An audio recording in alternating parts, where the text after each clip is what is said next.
Welcome to The Lock Shop with Nielson and Hustler, powered by Coolbet Canada.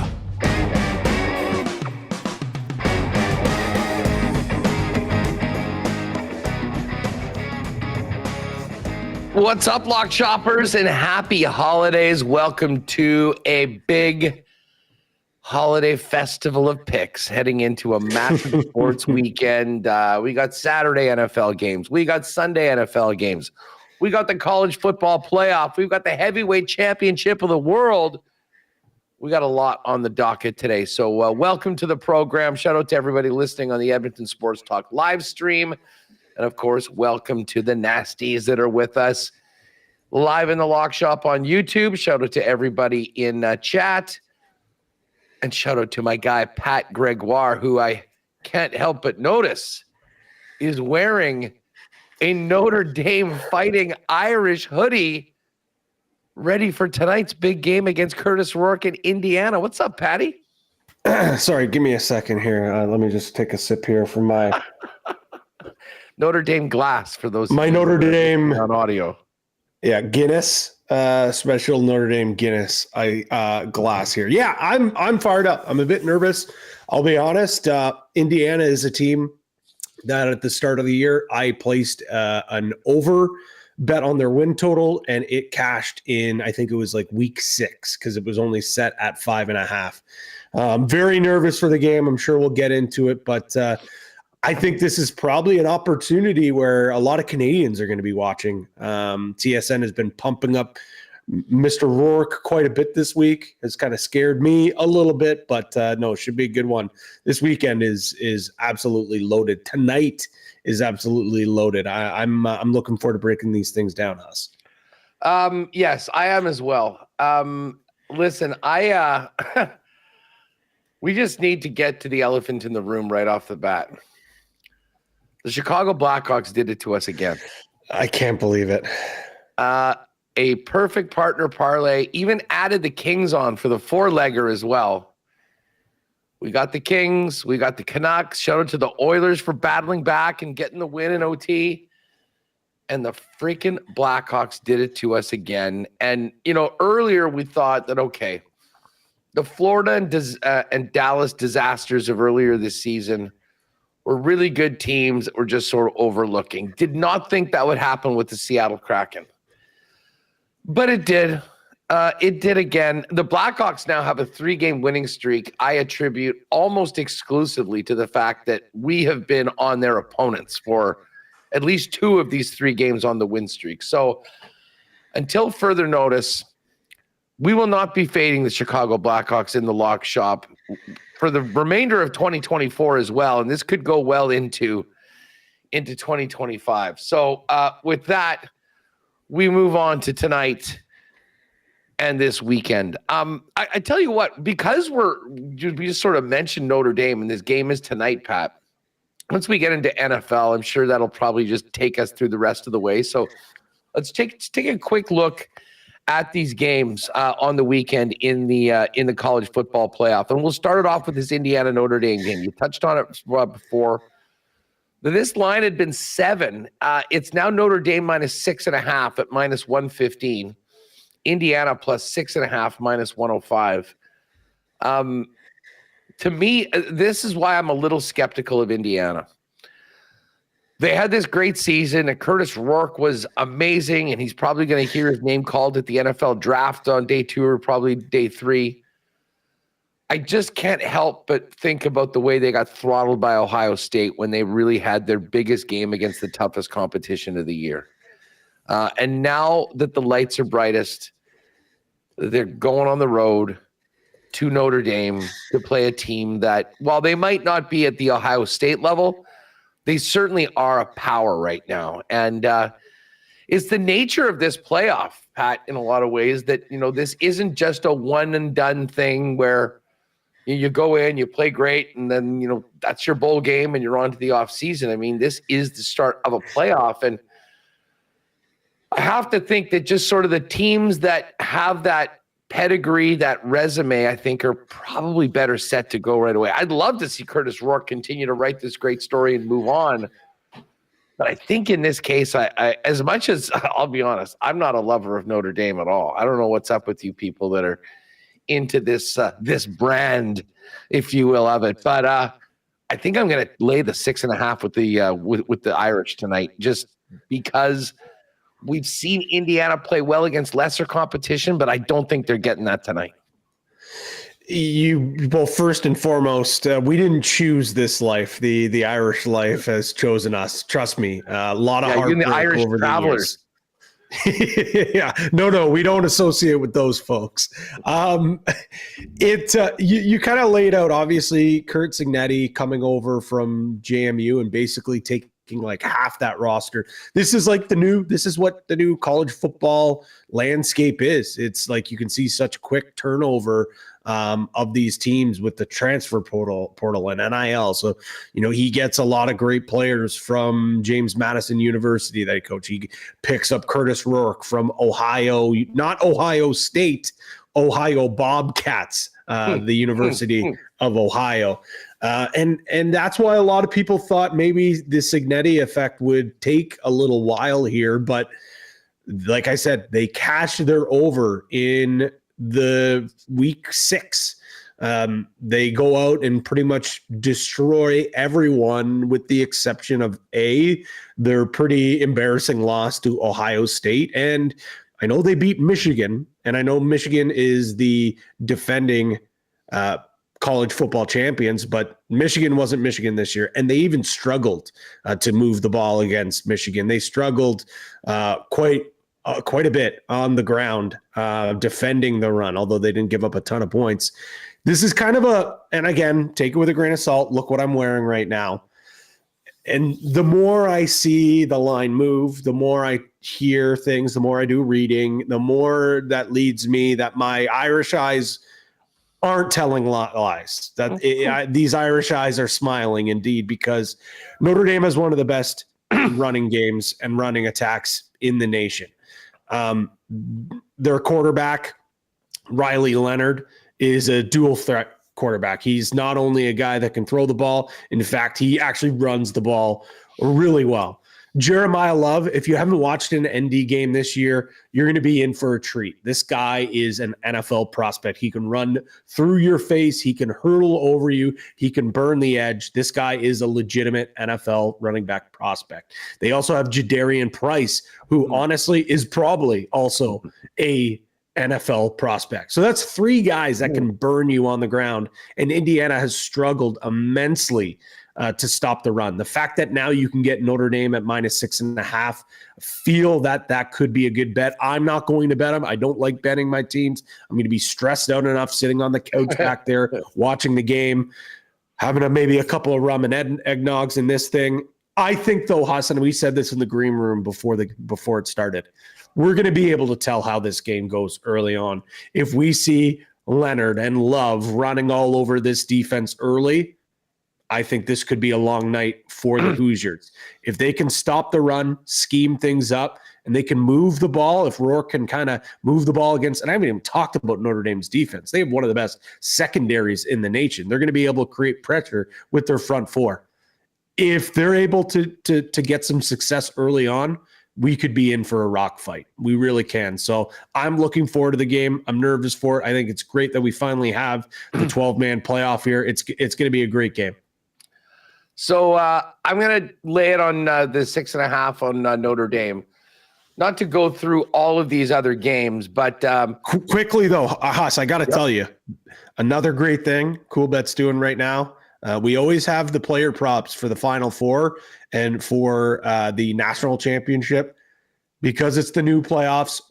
Player props available for each and every one of the playoff games, including tonight with Notre Dame's game. So take a look. You can see touchdown scores. And of course, with college, similar to when we deal with like the CFL, a lot of those touchdown props are a little bit juicy, but you've got the bet builder. So there's also some opportunity to build a little bet on Friday night for this game. I'm going to put some exclusives and some combo cards together for this game as well. So if you're not sold on a side with Notre Dame or Indiana, you don't know who to take, maybe you just want to cheer for Rourke, you can maybe pick off some of his props in this game as well. Yeah, Rourke's passing total is 198.5. So yeah, if you do want to just do the Homer Canada bet and a cheer for Curtis Rourke, you can hit that. That's it is there. The other 3 games in the playoff this weekend go tomorrow. SMU is at Penn State. Penn State's 8.5-point favorites. Texas is at home to Clemson. Texas 12.5-point favorites. And then Tennessee at Ohio State. Tennessee 7-point underdogs. Ohio State coming off the humiliation at the hands of the Michigan Wolverines are still in the playoff. It might not feel like that. It kind of felt like their season was over, but they are still here. Just looking at these, I think, it's funny because SMU lost that last game to Clemson, which is why Clemson is in. But they had a crazy comeback in the second half. They had a terrible start to that game, came right back in, lost on a bomb field goal at the buzzer. I kind of like a bit of a bounce back by SMU. I'm not suggesting that they're going to win, but I think I'm going to take the 8.5 points with the Mustangs. You will never find me backing Dabo Sweeney. So I think I'm going to really be pulling for a Texas chainsaw massacre, if you will, of the Clemson Tigers at minus 12.5. I don't really have a lean right now on this Tennessee-Ohio State game, but I'm kind of thinking I'm going to have to put together a 4-legger. So does Ohio State rebound? Tennessee? I don't know if you want to just give a quick thought on those others or if you have a play on either of those games, but interested in your thoughts on Tennessee and Ohio State and the state of Ohio State coming out of their loss to Michigan, which put a black cloud on anything that they do in the playoff. I'll start. I agree with you with SMU. I think it could be a get off the mat type of game for them. The one thing that scares me, a bunch of Texas boys going up to Pennsylvania, Happy Valley, that building's going to be rocking. That's a little bit scary. And Penn State by far has the best path to the final in this one. But 8.5, it's a lot of points. Clemson, I hate Dabo, cannot stand the guy. No. But 12 points against a Texas team that were world beaters at the start and really haven't been the team that we kind of expected them to be. I can't bring myself to taking Dabo and the Tigers, but man, 12 points.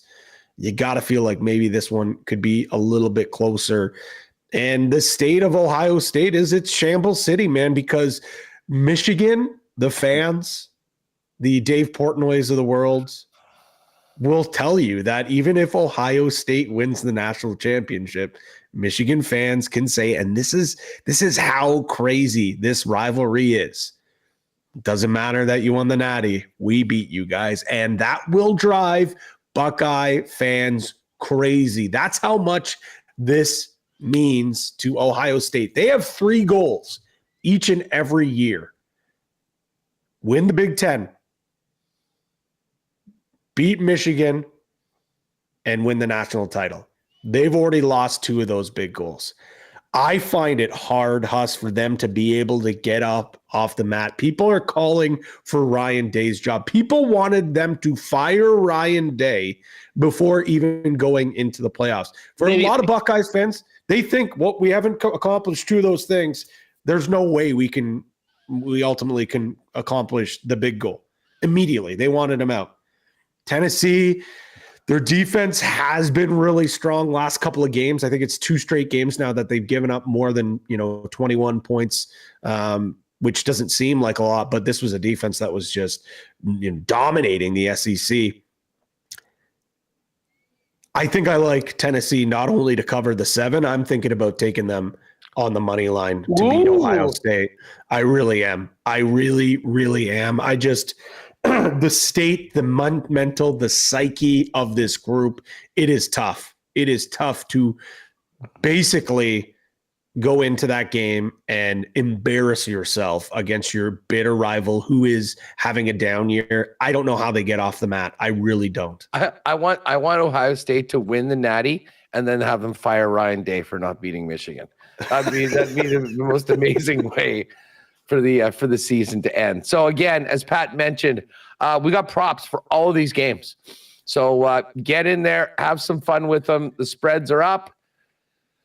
And 1 game tonight, 3 games tomorrow, first round of the college football playoff. 4 of these teams will move on, and then there will be 8.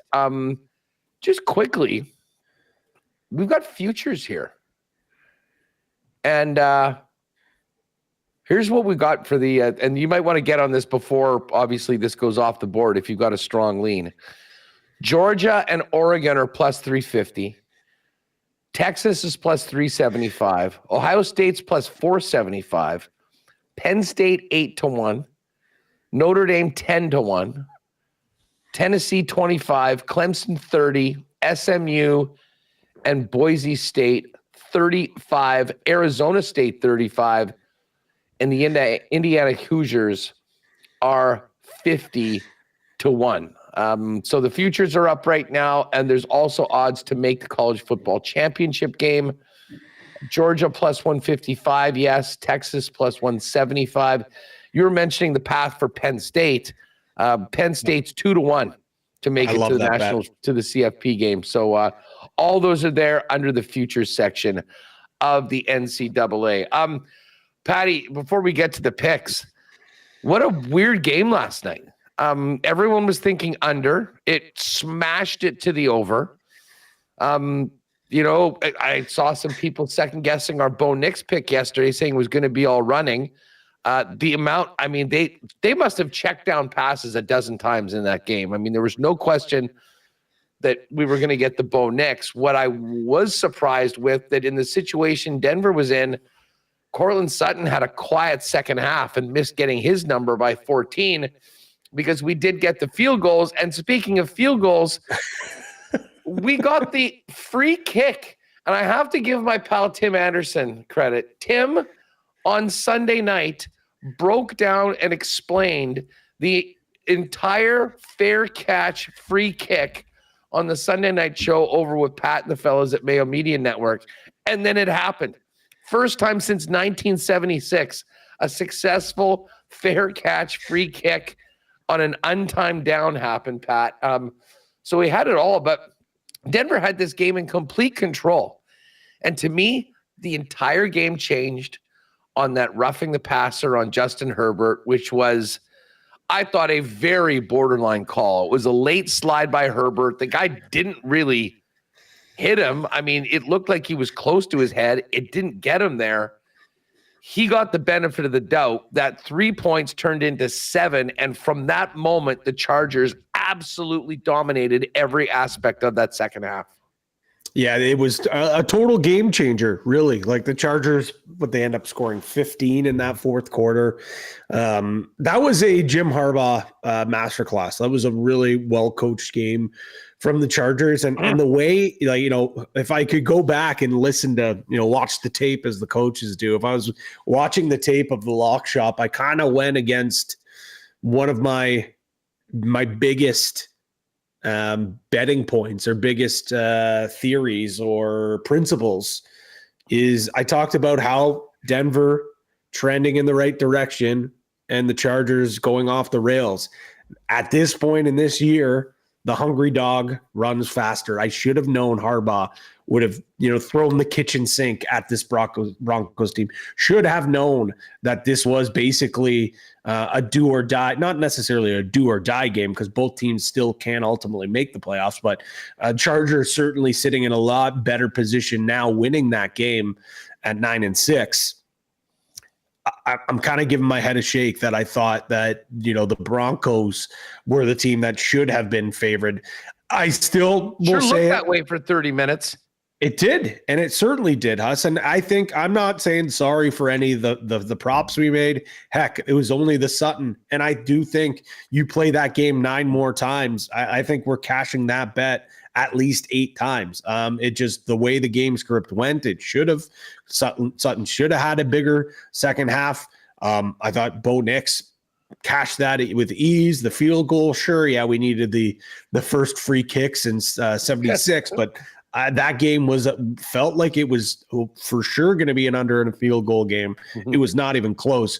We came ultimately so close to cashing that parlay, but That's the crazy wackiness of Thursday night football. And if you hear John Gruden, he's on Pardon My Take today, and he's been quite vocal about this. He hates the Thursday night game. He can't stand it. I would hate to part ways with it because that's one less day of football on a calendar. But he is right. With the exception of last night, we've seen some really, really ugly football games when it comes down to these Thursday night games where teams have such a lack of rest. I actually, on that note, I want to get your thoughts on this. Maybe we should wait until we talk about this week, but the schedule for these teams that are playing tomorrow, was it 3 games in 11 or 12 days? That's insane. Days. That's insane. Yeah. If you think that we got it, again, credit to the teams last night because they both had moments. We had a lot of points. It was a fun game to watch. But yeah, I mean, Saturday kickoffs tomorrow for Houston, Kansas City, Pittsburgh, Baltimore, and then all 4 teams back at it against different opponents on Christmas Day. Crazy. The equivalent of going Sunday to Thursday. So another really short week. Let's get to the picks because I have picks from Dusty. And I will, you know what? We'll get our favorite 4 and then we'll get to a house caller.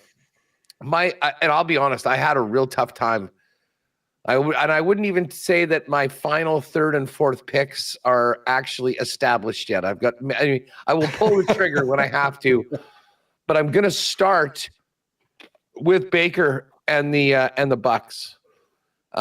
Listen, Dallas has actually looked half decent the last couple of weeks, but playing the likes of the Panthers it is not like playing Tampa. Tampa, not only are they on the verge of kind of clinching this division, but has authored such a great bounce back from that murderous stretch of 4 straight losses that they had in the season. And the fact that they got swept by Atlanta is still incredible. And they've just managed to power through. We saw the Chargers last night and the way they looked. Baker and the Bucks absolutely destroyed them. Yep. And listen, I'm still out on the Cowboys overall. They're not playing for anything right now. You're just about heading into the holidays. Tampa has a mission, has a focus, has a purpose.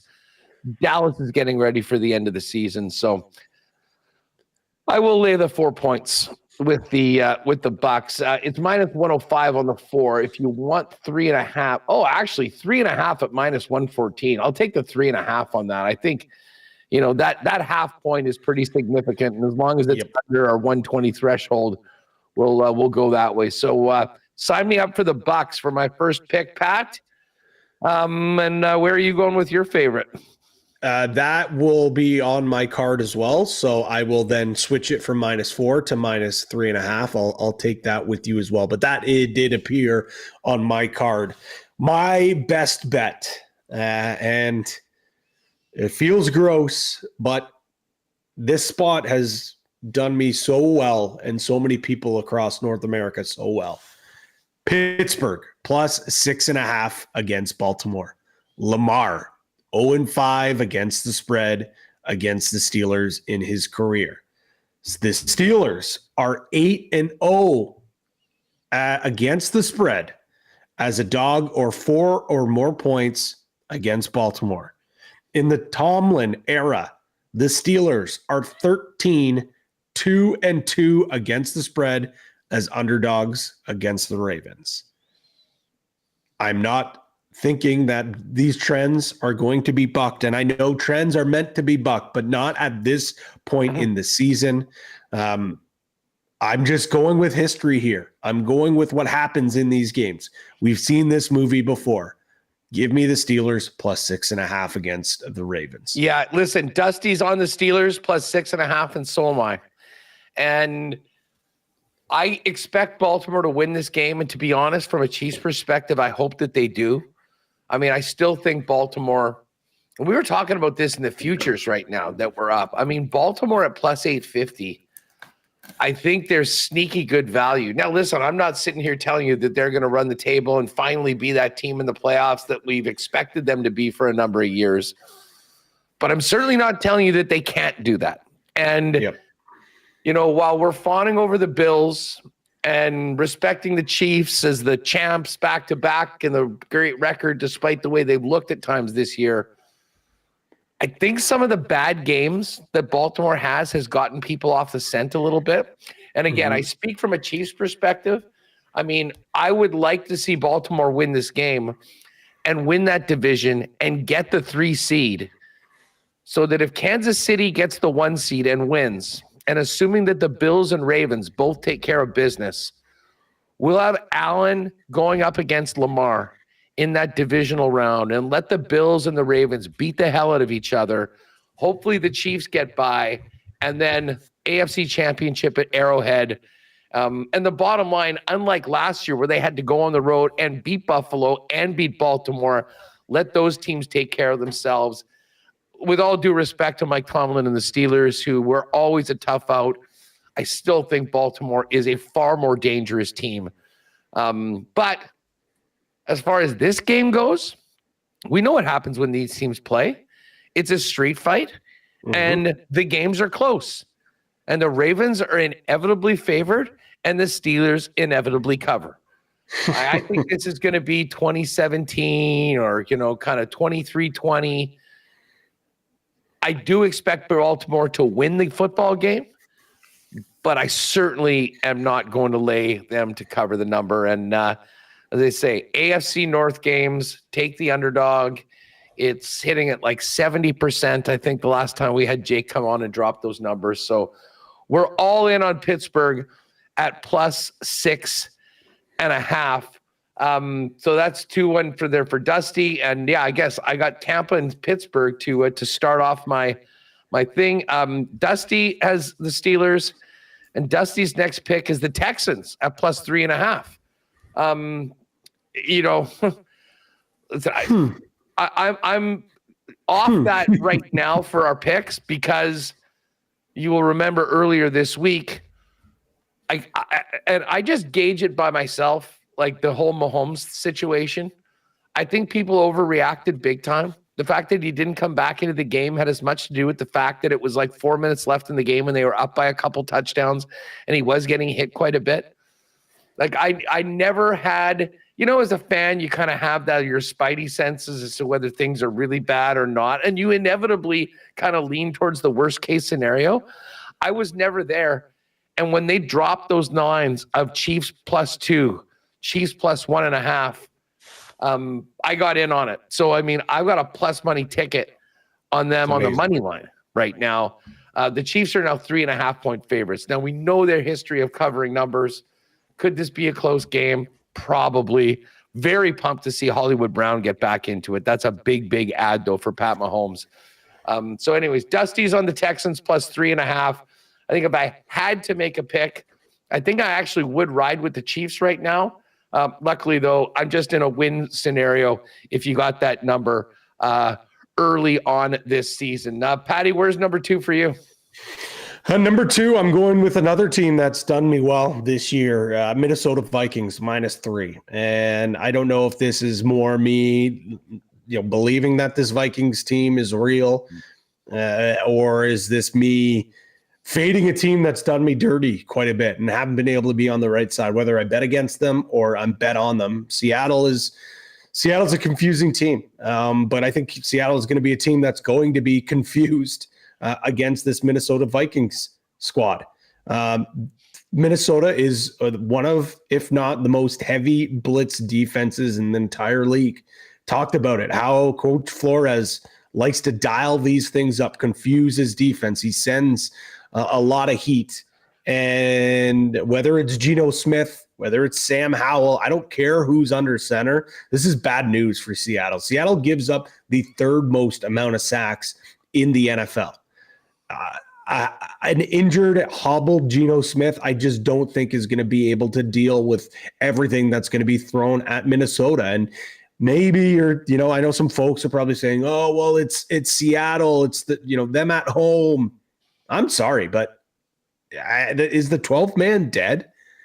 Because Seattle has lost 5 of his last 6 games at home and got smoked the last time out against the Packers, 30-13. This team doesn't play well at home anymore. This isn't the Legion of Boom. This is a completely different team. And I think it's about time for us to start putting the respect back onto the Vikings. For whatever reason, halfway through the year, just people got off the Vikings bandwagon because they had a bad loss or they barely beat bad teams. Well, they're back. And not only are they worried about what's happening in the postseason, all of a sudden the division is still up for grabs for this team. This team has a lot to play for. And going up against a very overrated Seattle team that is injured, that can't protect their quarterback. I imagine Gino's got to be playing, right? Have we heard what his health status is? He practiced. They're expecting him to give it a go. Because if this is Sam Howell, this is a 7.5, 10? Yeah, this is Sam Howell. Yeah, we're talking about probably, in excess of a touchdown. Yeah, he was rolling the ball to his receivers at some point in the last game we saw him out. So I'm taking Minnesota here. And even if Geno Smith is healthy, I don't care. 3 points against this Vikings team. I think this could be a multiple score game. Listen, I really like the Vikings as well in this one. And I think that could be a nice possibility for a partner parlay if we take it to 2.5. Yep. And listen, that's one of the games. I mean, maybe I'll make a different pick for it, but I love that pick. I am on the Vikings.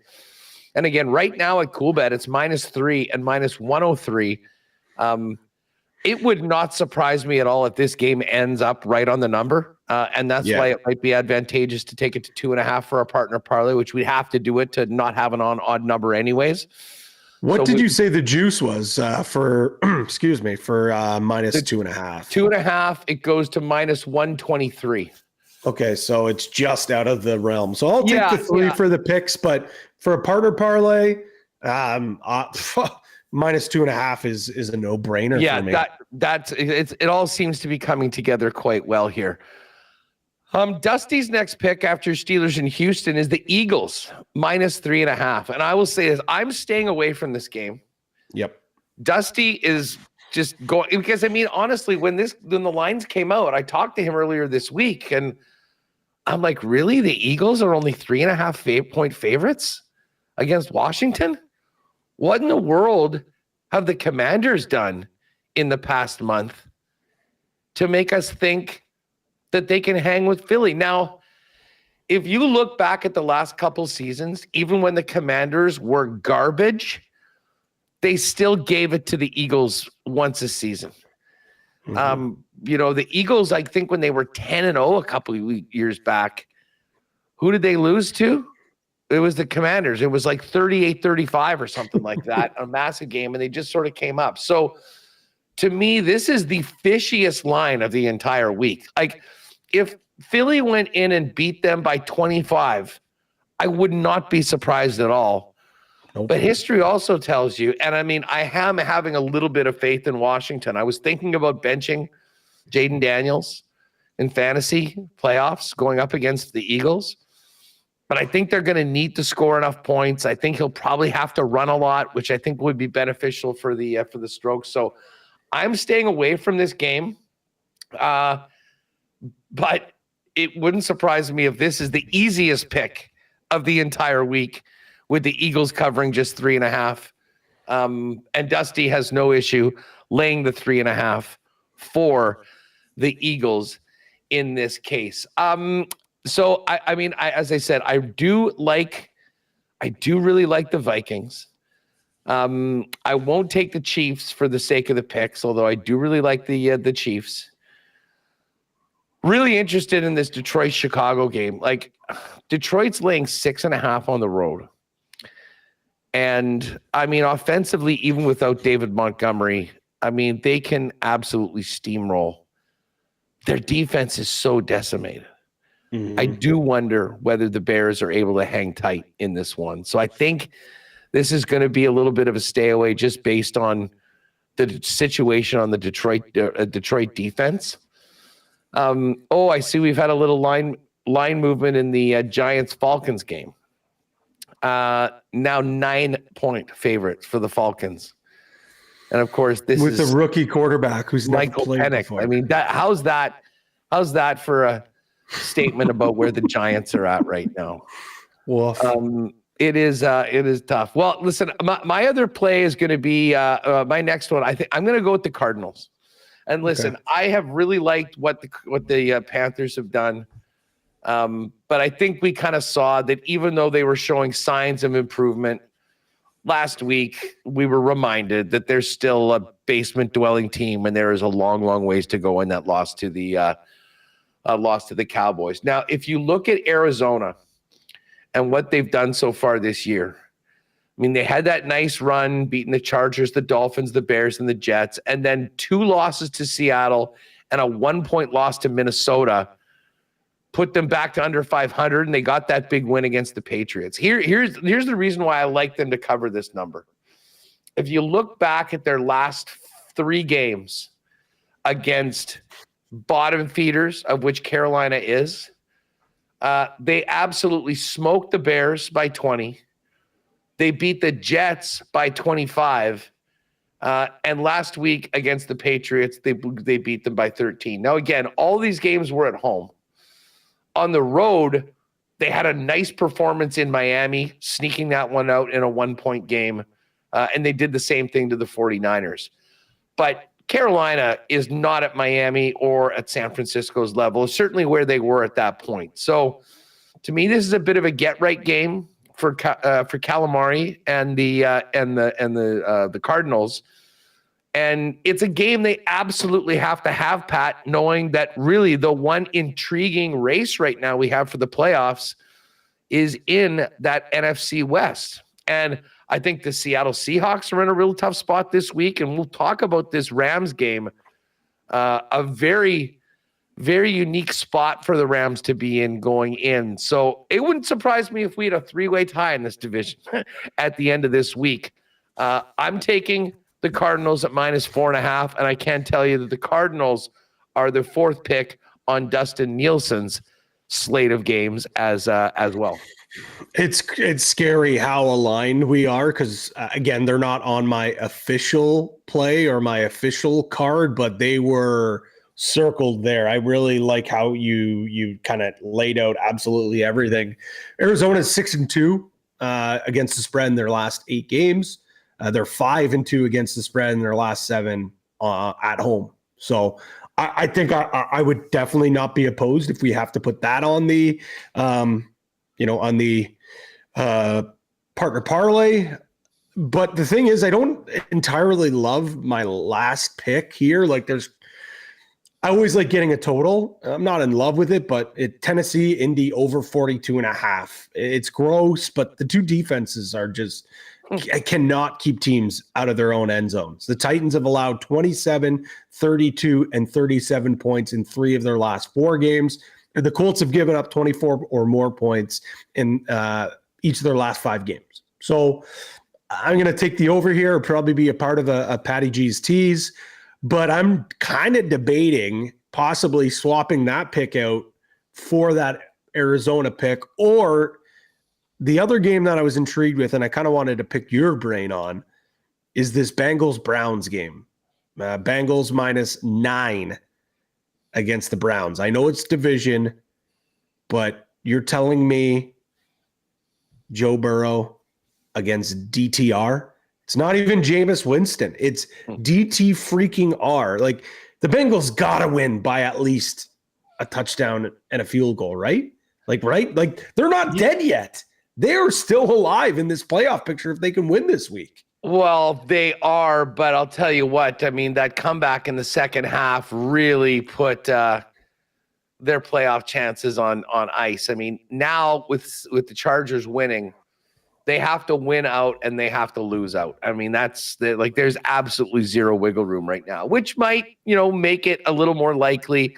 Like, this to me is a bit of a stay away game, to be honest. If I had to bet one way or the other on this game, I think I just hold my nose, look at the history of these divisional games between these teams, and take the 9 points with Cleveland. The Bengals defense stinks.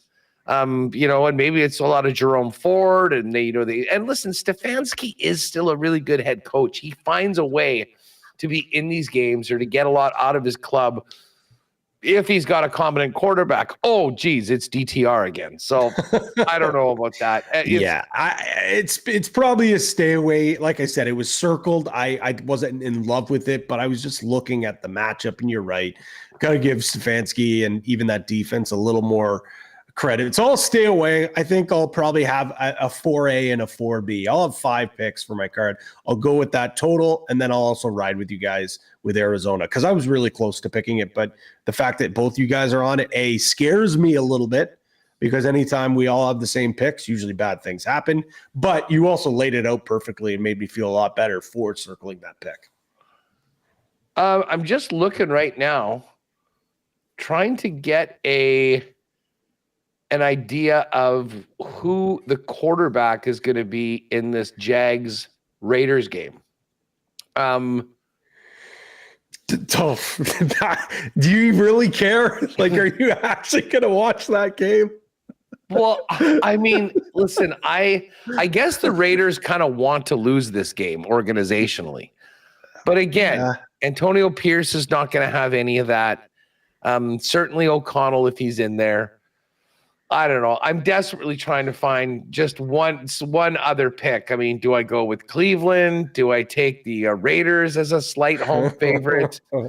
Huss, these guys could be playing a game in my backyard and I'd draw the blinds. Like, no, thank you. Absolutely no, thank you.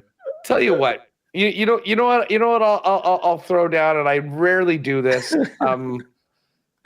You know what? Give me the Packers minus 14 on Monday night. Get ready for a very, very anticlimactic Monday nighter with the Saints going to Green Bay. I guess there's a chance we could have a backdoor cover like we saw last week with the Saints, but I don't like them going out, night game, frozen tundra. And to me, I think the Packers are still, just because of the division that they're in, I don't think that they're really getting what they deserve. Well, look at what they did last week to the Seattle Seahawks. They absolutely smashed them. So listen, I don't love a lot of these other picks that's available right now. So we'll just lay it on a huge number. Hopefully, what do we got on 13.5? 13.5 is minus 122. I might wait for this one to see if it will come down, but I will be backing the Packers on Monday night. So Dusty's on the Steelers, plus 6.5. Houston, plus 3.5. Eagles, minus 3.5. And the Cardinals. I'm on the Cardinals. I am on the Steelers. I'm on the Tampa Bay Buccaneers, minus 3.5. Love the Vikings, but, we'll put in the Packers for that final pick. And then recap yours again. You got the Steelers. I got Steelers plus 6.5. I've got the Vikings minus 3. I've got the Buccaneers, got it down to minus 3.5. And then I'll go with Tennessee Indy over 42.5. And then also ride with you guys on Arizona as well. Who can forget the Tennessee Indy over? You know what's going to happen with that pick, though, is like come halftime, it's going to be 9-6. And I'm going to be kicking myself. That might be the final. That might be the final. I know. In that game. All right. Well, listen, we do all love the Steelers, but I'm actually proposing we leave that off the partner parlay so we can just have a Sunday ticket. I agree. You're totally right there. And I think this one's staring us in the face. Tampa minus 3.5, Minnesota minus 2.5, Arizona minus 4.5. Plus 553 before a boost. So we're probably looking, if Dog's feeling charitable, at 6-1 on this one. I love that. I absolutely love it. Lock it in. All right. We will throw that in. Tampa minus 3.5, Minnesota minus 2.5, Arizona minus 4.5. I'm sure that will be in the combo cards a little bit later on. What are you liking for a house caller? We'll do a 3-way house caller this time. You, me, and Dusty will each take one and see if we can come through with a 3-bagger. Probably won't be 30-1 like my personal house caller in the late last week. Those were a little, and I don't mind taking a little more aggressive numbers on a few of these players. But we'll start it off with Dusty. He's going back to that Arizona game, and I hope he's right because I need this guy in fantasy this weekend, but he's been awesome. James Conner. Now, this is a very chalky number, minus 227 for James Conner, but it's Dusty's pick, and I think it's very likely to come in. So there you go. James Conner to start it off at minus 227. Patty, what are you thinking here on the for the house caller? You know what? All season long, I've been going running backs, or I've been going Josh Allen or Jalen Hurts to punch one in. And sometimes it hasn't really worked out that way. I'm not going to get as spicy as you with a big juicy number, but I've been inspired to at least have a plus number in front of my guy. So one of the picks that I'm most confident about is the Minnesota Vikings. I'm going to go with Justin Jefferson at plus 120. To be honest, this probably should be a minus number. I talked about how that play action has been working so well for the Vikings all season long, and Seattle's defense can't seem to defend it. So I think Aaron Jones is going to get a lot of looks. He'll probably get a touchdown, but I also think Justin Jefferson is going to have a big game against the Seattle secondary. So give me a Jettas touchdown plus 120. You know what? You got to love it. You got to love it. And Jefferson, after going 6 games without a TD, has had 2 previously and then 1 in the last game. All right. I was thinking about going to the Baltimore-Pittsburgh game and taking Mark Andrews at plus 188. That's a play that I will play. But I promised I'd come with a plus money play, and I've got one. I'm going to go to the Jags-Raider game and take Brian Thomas to get into the end zone at plus 150. You know, the last couple of games with Mac Jones playing, he has just fed him the football. Last week, 10 catches for 105 yards, 2 touchdowns. The week before, 8 catches on 12 targets for 86 yards. And the previous week, 4 for 76 and a touchdown. I'll be honest, the Jags have been so forgettable this year. It's been very easy to overlook this guy's rookie season. He's number 6 in the league in receiving, 956 yards already. And when you think about the quarterbacking that he's been dealing with, I think this is a guy that is an absolute stud moving forward. So we'll get this number up a little bit. Let's go Brian Thomas Jr. plus 150. And then we go to the Minnesota game. We add in Justin Jefferson at plus 120. And it comes up to plus 692. So James Conner, very chalky, minus 227. And then a couple receivers. We're not going against our usual running backs or with our usual running backs. We're going Thomas Jr. plus 150, Justin Jefferson plus 120. And as an aside, if you are looking for a TD scorer, I do love Mark Andrews close to 2-1 in the Pittsburgh Ravens game. But plus 692 for those 3 guys, Patty. It'd probably end up being, plus 725, 740, something like that after the guys take care of the boost. Yep, I love this one. I think we're going to get a good number on it. We have one chalky one from Dusty, one middle of the ground one, and then one a little bit juicier for you. I think this is a good one. Talking about individual plays, though, a touchdown score that I think I'm going to play, and I know I always say, I don't like betting the Bills, but I always find a player prop that I like. Amari Cooper, plus 175. He was invisible in that last game against the Lions.